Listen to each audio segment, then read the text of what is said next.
का इस सत्र में स्वागत है। अभी आप कुछ समय पहले लेखा शास्त्र की क्लास पढ़ रहे थे, जिसमें साझेदारी प्रवेश के बारे में आपको समझाया गया था। क्योंकि सबको पता है कि इंटरमीडिएट कॉमर्स में 3 प्रश्न पत्र होते हैं। प्रथम प्रश्न पत्र बही खाता और लेखा शास्त्र और द्वितीय प्रश्न पत्र व्यापारिक संगठन और पत्र व्यवहार का होता है। तो हम बात करते हैं व्यापारिक संगठन के बारे में। व्यापारिक संगठन, जैसा कि उसके नाम से स्पष्ट है, एक ऐसे व्यापारियों का संगठन, एक ऐसे व्यापारियों का समूह जो आपस में व्यापारिक क्रियाओं को करने के लिए एकत्रित होते हैं, उसे व्यापारिक संगठन कहते हैं। व्यापार में प्रारंभ से लेकर और अंत तक कई ऐसी क्रियाएं होती हैं जो एक संगठन के माध्यम से ही संपूर्ण की जाती है। अभी आप पढ़ रहे थे एकल व्यापारी, साझेदारी व्यापारी, ये सब वाणिज्य का एक अंग है। व्यापार संगठन के अंतर्गत जो आपने चैप्टर्स फर्स्ट ईयर में पढ़े, उसी के आधार पर कुछ ऐसे चैप्टर जो कक्षा 12 में आपको बोर्ड परीक्षाओं के लिए तैयार करने हैं, उसमें सबसे पहला चैप्टर है देशी व्यापार। व्यापार का अर्थ क्या होता है? लेना देना, क्रिया करना, विक्रय करना, रुपये का आना, रुपये का जाना, उसे व्यापार कहते हैं। देशी व्यापार का तात्पर्य क्या है? देशी व्यापार का तात्पर्य होता है कि जब कोई व्यापार अपने देश की सीमा के अंदर किया जाए। जैसे भारत का माल भारत में बेचा जाए। आगरे का माल है, बम्बई बेच दिया। आगरे का माल है, कलकत्ता बेच दिया। कश्मीर से कन्याकुमारी तक जिस प्रकार माल का क्रय विक्रय करते हैं, जो माल को खरीदते हैं, बेचते हैं, उसे देशी व्यापार कहते हैं। बात समझ में आ रही है? देशी व्यापार किसे कहते हैं? एक ऐसा व्यापार जो देश की सीमा के अंतर्गत होता है, जो देश के नियम, जो देश की सीमाओं के अंतर्गत नियमों का पालन करते हुए व्यापार किया जाता है, उसे देशी व्यापार कहते हैं। अब देशी व्यापार में सबसे पहले बीजक। छात्रों और छात्राओं, बीजक से क्या आशय है? आप कभी बाजार जाते हैं? बहुत बार बाजार गए होंगे, मम्मी पापा के साथ, या कभी अकेले गए होंगे।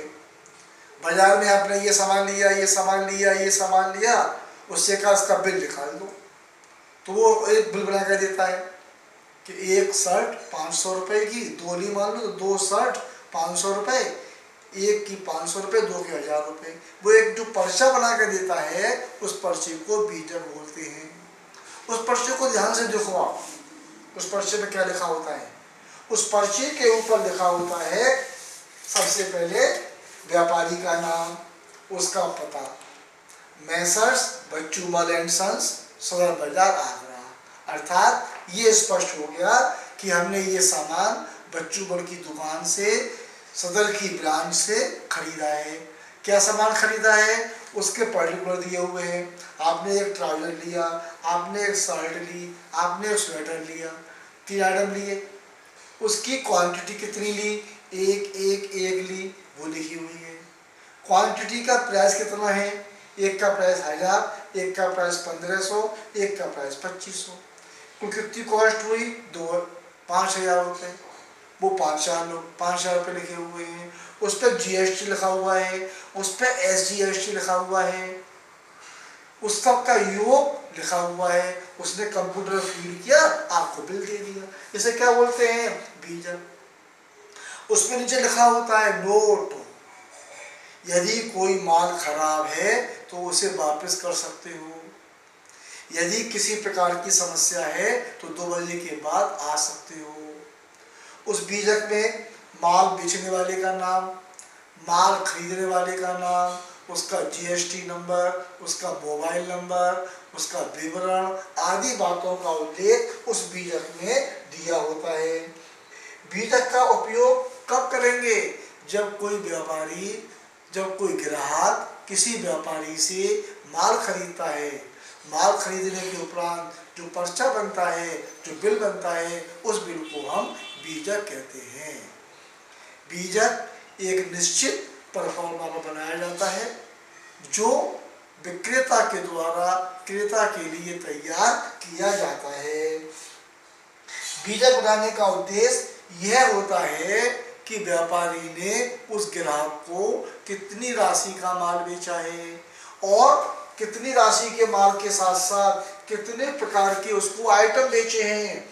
और इसमें यह भी लिखा होता है कि यदि आपको ये माल समझ में नहीं आ रहा है तो एक सप्ताह के अंदर उस माल को आप इतने समय से लेकर इतने समय तक वापस भी कर सकते हो।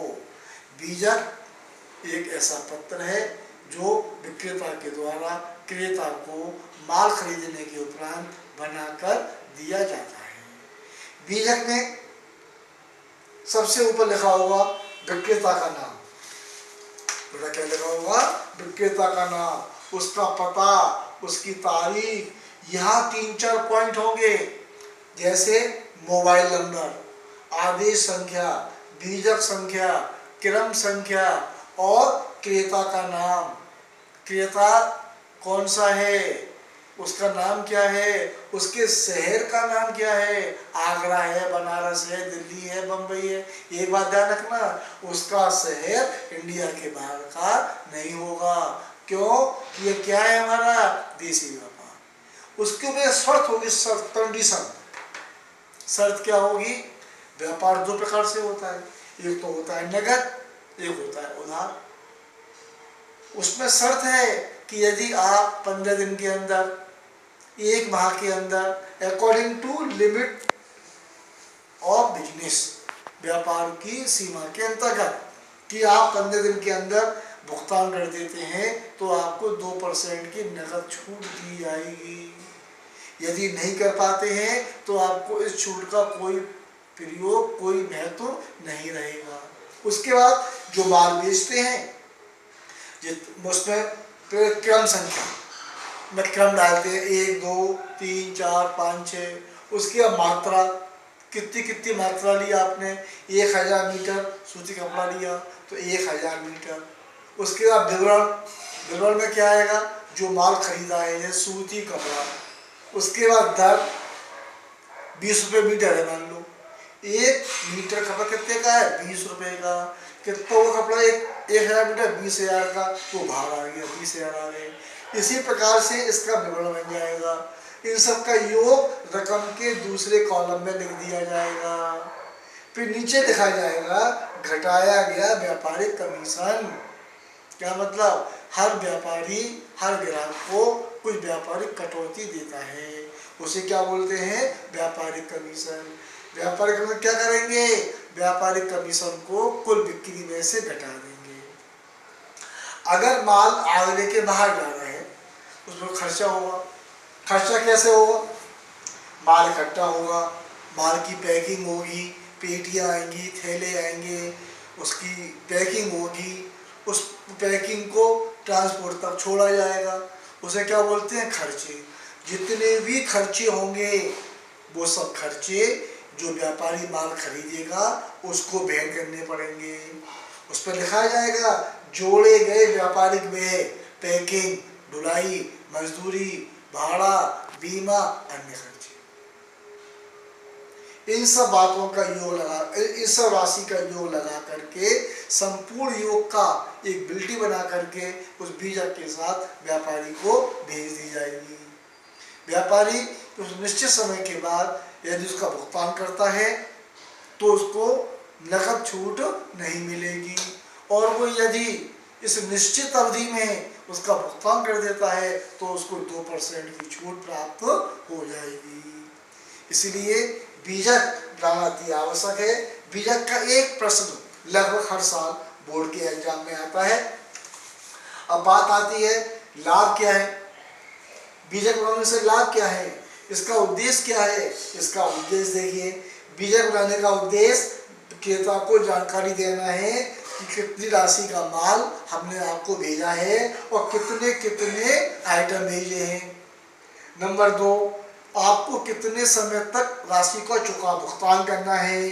नंबर 3, और वो है बीजक प्राप्त होने पर आदेश की प्राप्ति से माल चेक कर लेता है, माल पहुंच गया, उसकी कॉपी पहुंच गई, वो माल को चेक कर लेगा। उसके बाद बीजक के लाभ क्या होते हैं?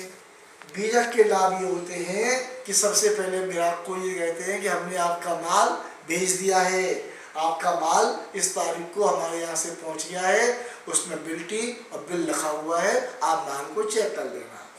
विक्रय मूल्य का निर्धारण, जब ग्राहक के पास माल पहुँचेगा वही माल बेचेगा।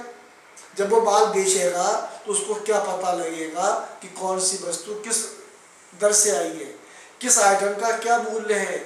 उस बीजक से वो तय कर लेगा कि फला वस्तु का आइटम इतने रुपए का है, इतना इसमें खर्चा हुआ, इतना इसमें मुझे लाभ लेना है। उन तीनों को जोड़कर उस वस्तु को उसके मूल्य पर वो बेचेगा। माल का मिलान, हमने कहा साहब माल भेज दिया, क्या क्या माल भेजा, हमने माल भेज दिया, ये भेज दिया, ये भेज दिया, ये भेज दिया, इतनी बात हमने फोन पे करी, हम सुन नहीं पाए। अब माल कैसे मिलाएंगे? माल का मिलान करने के लिए हमको उस बीजक की सहायता पड़ेगी। मान लो उसमें 100 दर्जन रुमाल है, नंबर 1 पे हम डिब्बा खोलेंगे, पैकिंग खोलेंगे, कार्टून खोलेंगे, देखो इसमें रुमाल है कि नहीं, कि रुमाल है, टिक कर लिया। अब देख इसमें तौलिया है कि नहीं, कितनी तौलियाँ हैं कि 15 दर्जन, कितनी लिखी है पर्चे में 15 दर्जन, ठीक है। अगर मान लो माल कम मिलता है, उसे कागज पे नोट कर लेंगे कि आपने पर्चे में माल ज़्यादा भेजा है और पैकिंग माल कम है। इसकी तुरंत सूचना फ़ोन के द्वारा, फैक्स के द्वारा, ईमेल के द्वारा हम उस व्यापारी के पास भेज देते हैं।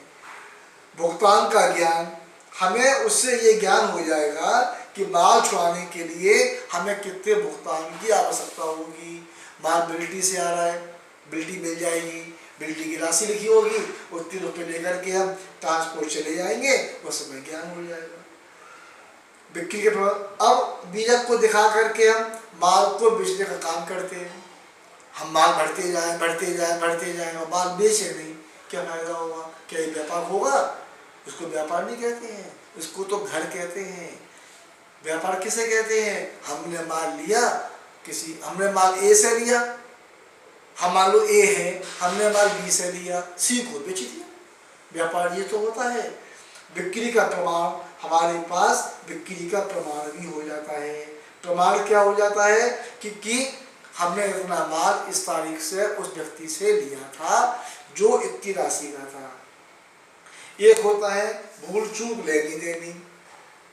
बीजक के नीचे जो व्यक्ति माल बेचता है एक पॉइंट डाल देता है कि भूल चूक लेनी देनी। उसका तात्पर्य क्या है?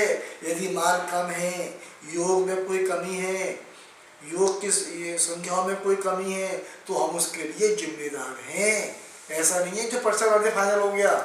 अगर पर्चे में कोई कमी है तो वो आप कोई कमी आप बताएं, उस कमी को आप पूरा करेंगे। आज इतना इसको याद करें। बीजक का सवाल कल से आपको समझाया जाए।